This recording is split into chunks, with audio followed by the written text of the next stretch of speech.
চার নং ওয়ার্ড বিএনপির সাধারণ সম্পাদক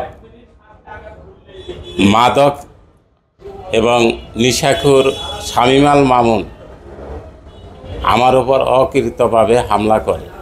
তখন জিজ্ঞাসা করলে বলে তোরা এখানে কেন আসছ।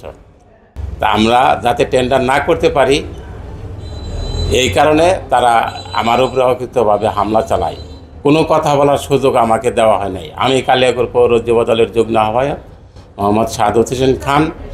আমাদের বাংলাদেশ জাতীয়তাবাদী দল, আমাদের এই জাতীয়তাবাদী দলের ভারপ্রাপ্ত চেয়ারম্যান জনাব তারেক রহমানের ঘোষণা, বিএনপির ভিতরে কোনো সন্ত্রাসীদের জায়গা হবে না।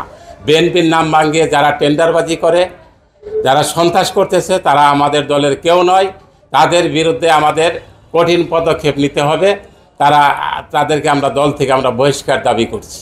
এই রকম মামুনের মতন যারা সন্ত্রাসী, আজকে যে এই মামুন 4 নং ওয়ার্ড বিএনপির সাধারণ সম্পাদক যে কাণ্ড যে ঘটনা করেছে, সে একজন নিশাখুর, সে একজন মাদকে আক্রান্ত, এবং যে কোনো ব্যক্তি বিএনপির নাম নিয়ে যদি তারা এইভাবে সন্ত্রাসী করে, তাদের বিরুদ্ধে বিচার চাই এবং তাদেরকে দল থেকে বহিষ্কার দাবি করছি।